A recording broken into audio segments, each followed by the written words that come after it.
I have found a completely new book about Maria Simma, and the things that it reveals are utterly amazing. We're going to talk about that in today's video. If you would like to support this channel in any way, please do so through Buy Me a Coffee. If you would like to learn more about my upcoming pilgrimage to Fatima in March of 2025, the Jubilee year, please email me here down below. Let's get right into this. This book is called Souls Visit Me. I had never heard about this book. If any of you knew about it, why didn't you tell me? Now, the first book that I ever read that had me fall in love with the souls in purgatory was about Maria Simma, what I would call a classic, Get Us Out of Here. I believe that was written sometime in the 80s or the 90s, and it is a question-answer style because it is an interview by the author that he compiles and he puts together in the form of that book. Is utterly amazing. That book will teach you most, if not everything, of what you need to know about purgatory. But there's always more that we can learn. This book was written far before this. I think sometimes in the 1950s. It doesn't say. I believe it was originally written in German and then translated into English. That's why kind of some of the information is a little bit unclear. And it's of a different style. This person was gathering information about her, writing some details about her life, some of her encounters kind of from the outside, what they were like. Some are really quite revealing, and you need to kind of tune in for the video to really hear this. And then it begins going into question answers. What was she learning about the souls in purgatory?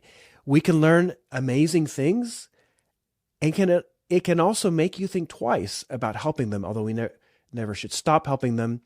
But it's far more difficult, the life that Maria Simma led, than we would know. So let's get right into just this very first part. This is towards the very beginning, the chapter Help for the Poor Souls. Since childhood, Maria Simma has helped the poor souls through prayer and application of indulgences. Since 1940, poor souls came to her now and then asking for prayer. On All Saints' Day 1953, she started her help by expiatory suffering for the poor souls. Maria had to take upon herself severe sufferings for an officer who had died in Carnton in 1660. The kind of suffering corresponded to the kind of sins committed. She was told that in the week of the Poor Souls' Day, the souls in purgatory received special privileges through Mary's great mercy. She also learned that the month of November is a time of special graces for them. Maria was happy when the month of November came to an end, but her suffering started again and were even worse on the feast of the Immaculate Conception. A priest from Cologne of the year 555 appeared and made a desperate impression. He said he needed expiatory sufferings, but Maria would have to take them upon herself absolutely voluntarily. Otherwise, he would have to suffer to the end of the world. She accepted, and thereupon followed a week of severe sufferings. The soul came every night and laid new sufferings upon her. It was as though someone would tear all her limbs apart. With a heavy pressure, the soul laid himself on Maria, and again sharp daggers were thrust violently into her body from all sides. At another time, it was as though a blunt piece of iron were thrust into her body, striking some obstacle, splitting, and then distributing itself into all parts of the body. This soul had to do penance for the murders of the companions of Saint Ursula, for his apostasy, for repeated adultery, and for sacrilegious celebration of the Eucharistic sacrifice. Again and again more souls were coming, asking for help. The atoning sufferings for abortion and sins against chastity consisted in fearful spasms and nausea. Then again it seemed to her that she was lying for hours between blocks of ice, the cold penetrating to her very marrow. It was atoning suffering for lukewarmness and religious coldness. After the above-mentioned severe case concerning the priest from Cologne, she was told that she would still have to take over 6 other souls, who could be released only by voluntary atoning suffering. Later she would be able to release many souls through the mercy of the Mother of Jesus. During the first 6 months, the following souls came to her: a certain Berta from France who died in 1740, a woman from Vienna who died in 1810, a prostitute from Italy, 2 unmarried women from Innsbruck who had died in a plane crash, and an Italian priest.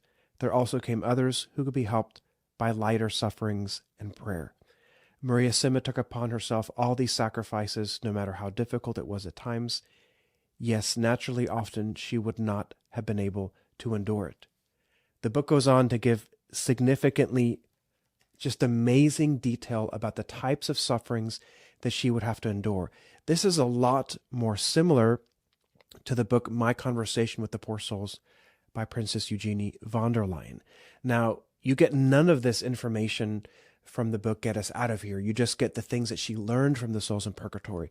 Here it almost narrates the beginning of her life, how she was developing and how she got to that place.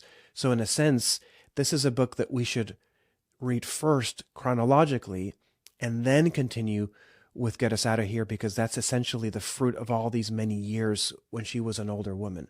So she was probably much younger when she was interviewed for this book. We're going to have a lot more videos about this book. You can imagine there is so much here.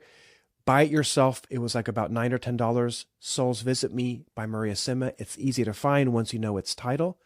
Oh, and thank you to my UK friend that showed this to me. It was someone else that was reading it, and then I bought it, and it's been awesome. I will see you in the next one.